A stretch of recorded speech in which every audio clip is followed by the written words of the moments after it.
Kumusta mga paps? Welcome back to my channel, Battery PH. Ngayong araw mga paps, may battery dito. Papakita ko lang sa inyo kung paano ba malalaman kung sira na ba talaga yung battery o buo pa. Share ko lang sa inyo yung paraan. Meron kasing madaling paraan para malaman natin kung buo pa talaga yung battery o sira na. Itong battery dito mga paps, props lang yan.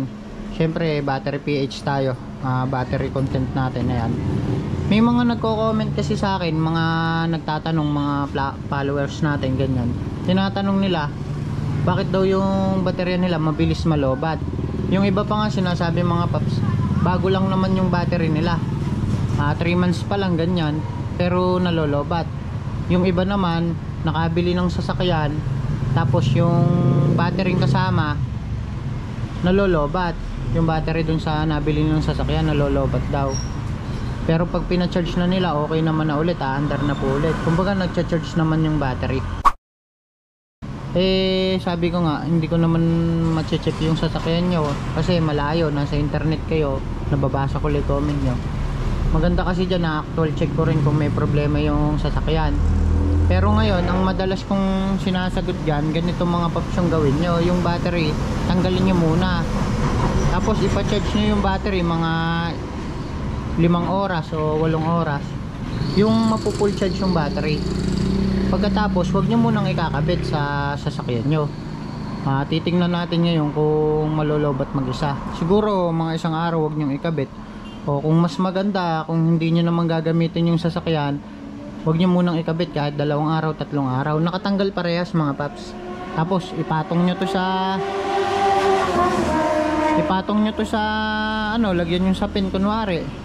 Kasi sabi ng iba kapag daw nakarekta sa semento nalolobat, pero disclaimer lang, hindi naman, para sa akin hindi naman totoo na malolobat yung battery kahit pagka nakalagay sa semento.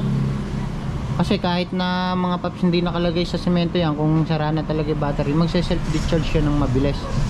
So doon na tayo mga paps, testing na natin na pa-charge na natin yung battery, full charge na siya, tinester natin, malakas, full charge.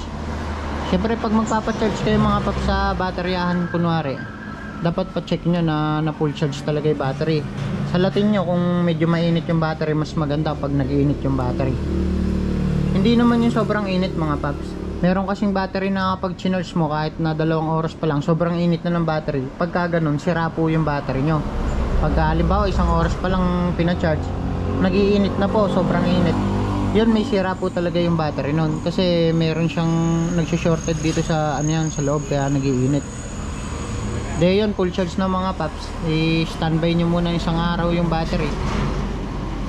Pagka ngayong kinabit nyo, after 2 days halimbawa, kinabit nyo sa sasakyan nyo, malakas ngayon umistart, malakas rumidondo, ganyan, malakas yung starting power nya. Kaya lang ayaw magtuloy ba, ayaw umandar ng sasakyan. Baka maaaring may problema po yung ano nyo, yung sasakyan.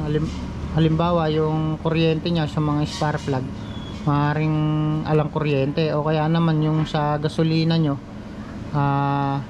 hindi nagsusupply ng gasolina, walang supply ng gasolina. Baka may problema yung fuel pump, yung mga fuel injection, di ko kabisado mga paps eh. Dalawa lang naman mga paps yun eh, malakas rumidondo pero ayaw mag-start, ayaw tumuloy. Maaaring yung kuryente, walang kuryente, o kaya sa gasolina, ano siya, walang supply ng gasolina. Malolobat na lang yung battery, kakasubok natin umandar, kakasubok natin paandarin. Ibig sabihin nun, good battery. Halimbawa naman kinabit niya umandar, malakas yung starting power, umandar, good yung battery mga paps, kasi napapaandar niya eh.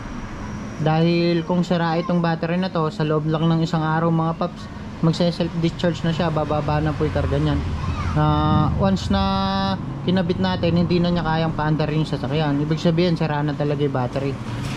Ganun lang naman mga paps, kadali yun. Kasi yung battery naman po, hindi naman po siya malolobat mag-isa nang walang nakakabit. Yun yung palagi kong sinasabi sa mga nalobatan ng battery na mga customer ko, na kapag bumili sa ng battery halimbawa tapos nalobat mga 3 buwan pa lang o 3 buwan pa lang yung battery, ibig ko sabihin bago pa lang yung battery pero nalobat. Hindi naman po ako malolobat yan ng 3 buwan pa lang.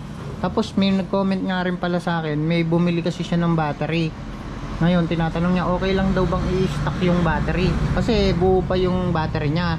Kumbaga ire-reserva lang niya yung battery para in case na masira na yung battery, meron na siyang pampalit in case of emergency ba.